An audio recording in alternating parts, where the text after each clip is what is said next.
विनंती आहे की त्यांनी या व्हिडिओच्या माध्यमातून आम्ही ते बीज प्रक्रियांची माहिती तुमच्यापर्यंत पोहोचवत आहोत, त्याचा तुम्ही लाभ घ्यावा आणि या रब्बी हंगामामध्ये पेरणीपूर्वी बीज प्रक्रिया ही अवश्य करावी. धन्यवाद. मी झापे साहेबांना अशी विनंती करतो की त्यांनी आपल्या सादरीकरणाला सुरुवात करावी. मी डॉक्टर अमोल झापे साहेब.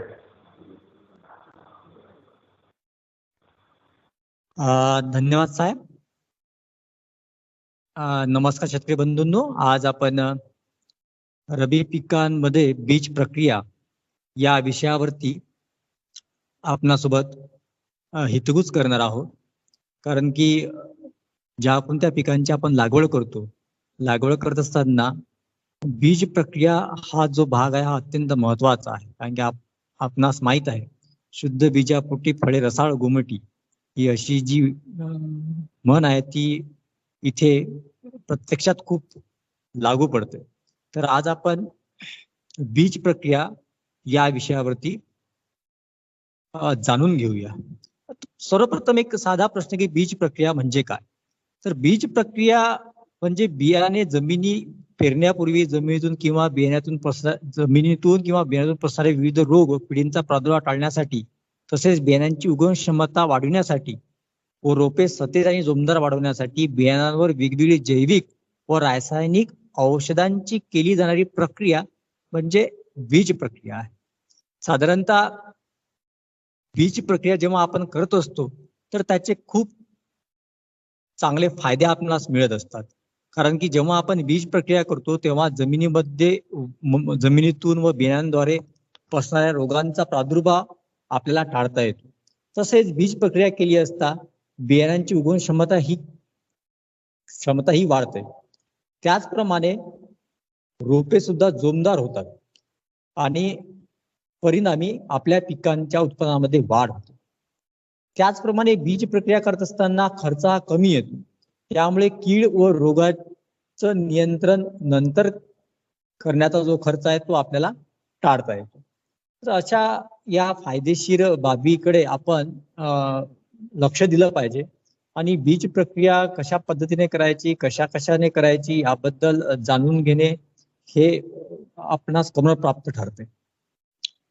आता एक लक्षात घ्या, जेव्हा आपण बीज प्रक्रिया करतो तेव्हा बीज प्रक्रिया करताना साधारणतः सर्वप्रथम रासायनिक बुरशीनाशकाची बीज प्रक्रिया आपणास करायची असते. कारण की बीज प्रक्रिया रासायनिक बीज प्रक्रिया असते, जैविक बीज प्रक्रिया असते, बऱ्याचदा कीटकनाशकांची सुद्धा बीज प्रक्रिया आपल्याला करावी लागते. मग आपल्याकडे रासायनिक बीज प्रक्रिया करत असताना मग थायरम असेल, कार्बनडेन्झिम असेल किंवा कार्बोक्सिन असेल, विविध प्रकारचे बुरशीनाशक बाजारामध्ये उपलब्ध असतात. मग आपल्याकडे बुरशीनाशके आहे, आपल्याकडे कीटकनाशके आहे आणि आपल्याकडे जीवाणू संवर्धने सुद्धा आहेत आणि आपल्याला आता बीज प्रक्रिया करायची आहे. तर बीज प्रक्रिया करत असताना एक क्रम आहे. तो क्रम म्हणजे असा ज्याला आम्ही इंग्रजीमध्ये FIR असं म्हणतो, म्हणजे फंजीसाइड, इन्सेक्टिसाइड आणि रायझोबियम. म्हणजे सर्वप्रथम बियाणांना रासायनिक बुरशीनाशकाची बीज प्रक्रिया करावी.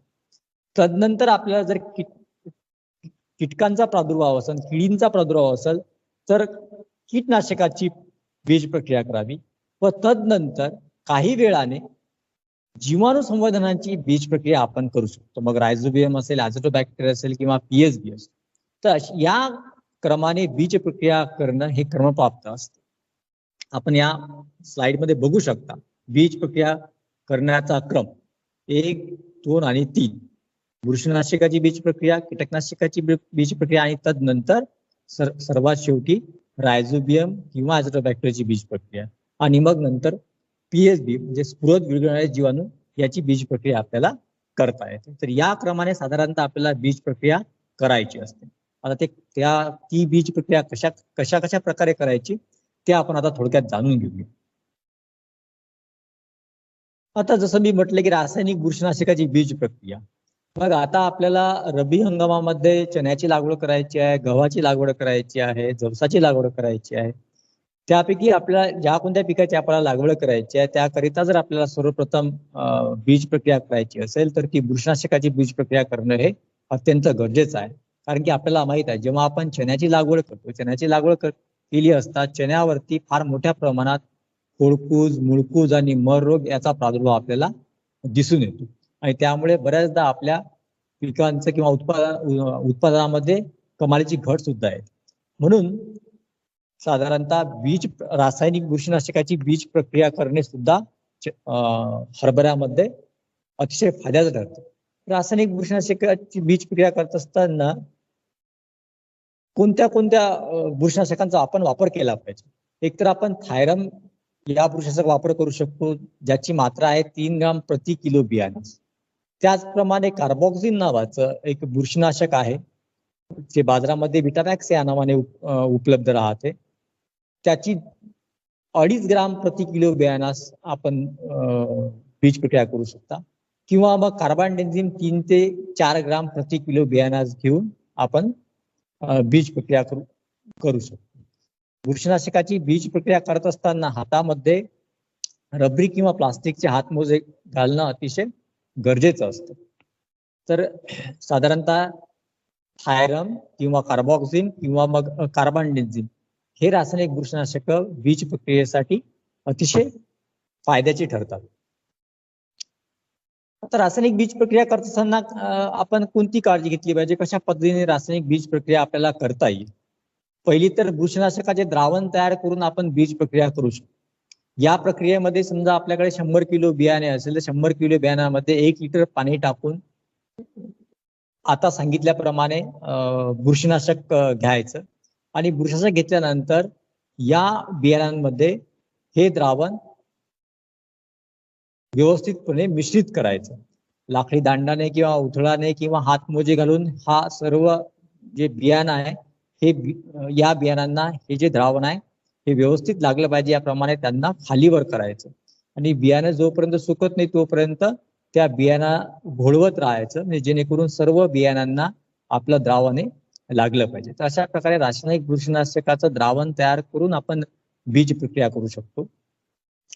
तदनंतर बुरशीनाशकाची भुकटी असेल, म्हणजे थायरमची पावडर येते, कार्बानडेन्झिमची पावडर येते, ओके, भुकटीचं जर आपल्याला बीज संस्करण करायचे असेल तर बियाणे प्रक्रिया शिफारसीमध्ये दिलेल्या शिफारसीनुसार आपण जे आधी सुरुवातीला सांगितलं 3 ग्राम थायरम, 2.5 ग्राम कार्बोक्सिन किंवा मग 3 ते 4 ग्राम कार्बानडेन्झिम या बुरशीनाशकाचं प्रमाण घेऊन ही जी भुकटी आहे ही बियाणांना आपण हातात हातमोजे घालून चोळू सुद्धा शकतो. तर सर्व बियाणांना ते लावता येईल याची काळजी आपण घेतली पाहिजे. रासायनिक बुरशीनाशकाची आणि कीटकनाशकाची प्रक्रिया झाल्यानंतर एक काही वेळाने बियाणं पूर्ण सुकल्यानंतर आपण हरभऱ्यासाठी सुरुवातीला बघूया. रायझोबियम सिसेरी हा जो रायझोबियमचा गट आहे हा गट हरभऱ्यासाठी आपल्याला घ्यायचा असतो. साधारणतः 250 ग्रॅम प्रति 10 किलो बियाण्याला रायझोबियम आपण घेऊ शकतो बीज संस्करणासाठी.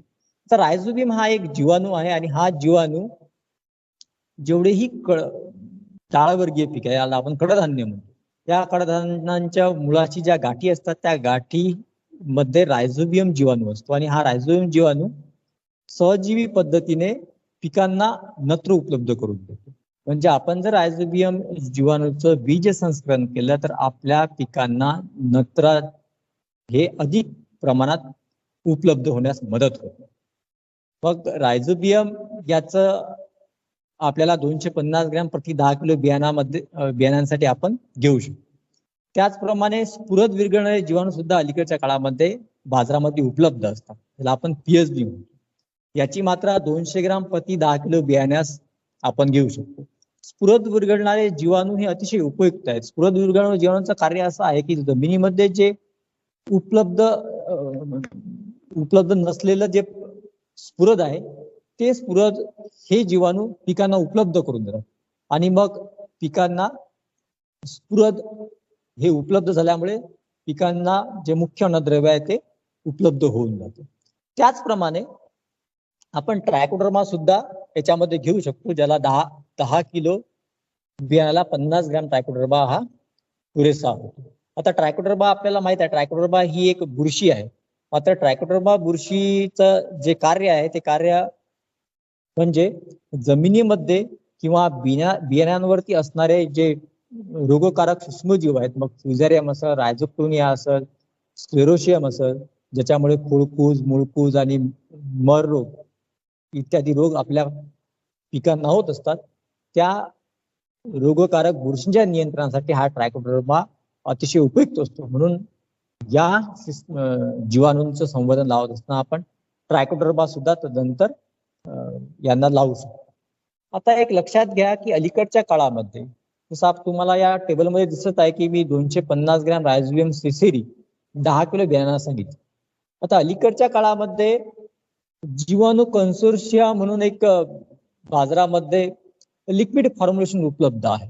मात्र ह्या खाली जे तुम्हाला दिसत आहे जीवाणू कन्सोर्शिया, तर जीवाणू कन्सोर्शिया म्हणजे काय, तर जीवाणू कन्सोर्शिया हे लिक्विड बायो फर्टिलायझर आहे. या बायो फर्टिलायझर मध्ये रायझोबियम, पीएसबी आणि तुमचं पोटॅश उपलब्ध करून देणाऱ्या सूक्ष्मजीवांचं मिश्रण राहतं आणि हे लिक्विड फॉर्म मध्ये राहते. त्यामुळे हे बियाण्यांना लावणे अधिक सोयीचं होतं. कारण की बऱ्याचदा शेतकऱ्यांकडनं अशा काही तक्रार येतात की जेव्हा आम्ही रायझोबियम, पीएसबी हे पावडर फॉर्म मध्ये लावत असतो आणि विद्यापीठाने शिफारस केलेल्या नुसार गुळाच्या द्रावणामध्ये बियाण्यांना चोळून आपण ते लावायला पाहिजे, तेव्हा त्यांना पेरणी करत असताना थोडासा त्रास होतो. मग त्याकरिता अलीकडच्या काळामध्ये लिक्विड बायो फर्टिलायझर सुद्धा उपलब्ध झालेले आहे. हे लिक्विड बायो फर्टिलायझर सुद्धा आपण ट्रीटमेंट करू शकतो. तर लिक्विड बायो फर्टिलायझर ट्रीटमेंट करत असताना रायझोबियम जर तुम्हाला सेपरेट लावायचं असेल, वेगळं लावायचं असेल, तर साधारणतः 10 किलो बियाणाला 40 मिली रायझोबियम लिक्विड फॉर्म्युलेशनचा आपल्याला पाहिजे असते. त्याचप्रमाणे जर एकाच डब्यामध्ये तिन्ही तुमचे सूक्ष्मजीव असतील, रायझोबियम, पीएसबी आणि पोटॅश सोल्युबलायझिंग बॅक्टेरिया, तर मग कन्सोर्शिया जर असेल तर त्याचा जो डोज आहे तो 100 ते 120 मिली प्रति 10 किलो बियाणा आहे. आता आपण बघूया, जर आपल्याकडे लिक्विड बायो फर्टिलायझर असतील, जर लिक्विड द्रव रूपामध्ये रायझोबियम असेल, तर कशा प्रकारे आपण बीज प्रक्रिया करू शकतो. या तुम्हाला स्क्रीनवरती जे दिसत आहे त्यामध्ये तुम्हाला आपण बघू शकता की समजा आपल्याकडे 250 मिली द्रवरूप रायझोबियम आहे, तर 250 मिली द्रवरूप रायझोबियम साधारणतः 2 ते 3 लिटर पाण्यामध्ये आधी मिश्रित करून घ्यायचं. आता हे मिश्रित केलेलं जे रायझोबियमचं द्रावण आहे, हे रायझोबियमचं द्रावण 50 किलो बियाण्यांमध्ये व्यवस्थित मिश्रित करायचं. मिश्रित करत असताना सर्व बियाण्यांना रायझोबियमचं द्रावण लागेल याची काळजी घ्यायची.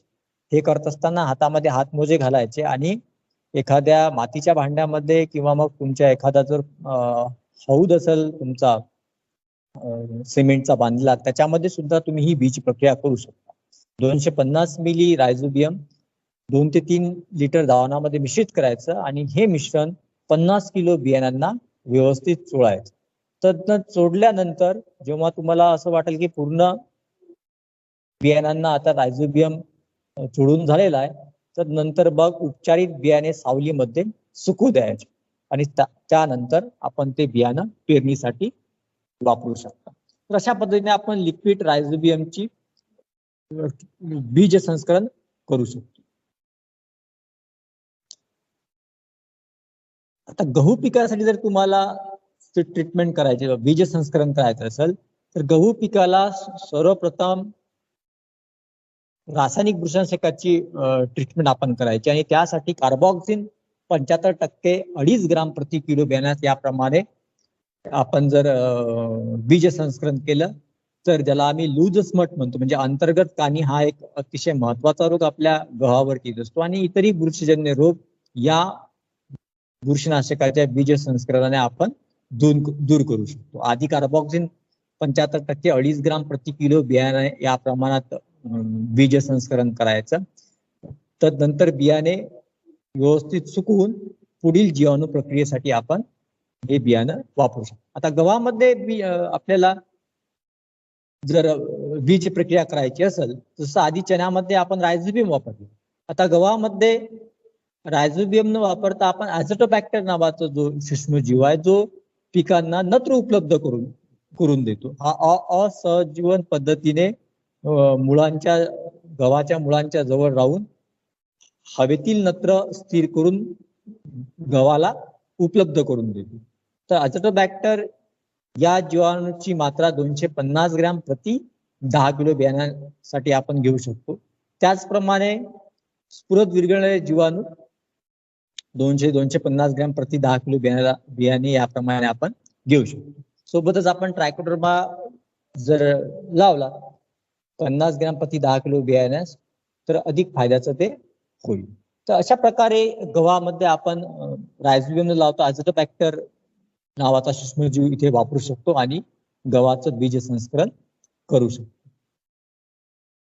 आता एक लक्षात घ्या, जीवाणू संवर्धकांची बीज प्रक्रिया करत असताना काही बाबींकडे थोडं लक्ष देणं गरजेचं आहे. त्याच्यामध्ये साधारणतः सुरुवातीला आपण सांगितलं की द्विदल वर्गीय पिकांसाठी रायझोबियम आणि एकदल वर्गीय पिकांसाठी म्हणजे तृणधान्य गहू असेल, बाजरी असेल, ज्वारी असेल यासाठी ॲझोटोबॅक्टर हे जीवाणू संवर्धन आपण साधारणतः वापरत असतो.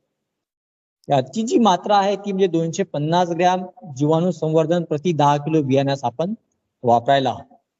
आता कशा पद्धतीने जर आपल्याला पावडर स्वरूपात जर आपल्याकडे जीवाणू संवर्धन उपलब्ध असेल तर ती कशा पद्धतीने आपण त्याचा बीज संस्करण करायचं, तर साधारणतः आपल्या कृषी विद्यापीठाने जे शिफारस केली आहे त्याप्रमाणे जर आपण बीज संस्करण केलं तर यामध्ये 1 लिटर गरम पाण्यात 100 ग्राम फक्त गुळ टाकून द्रावण तयार करायचं.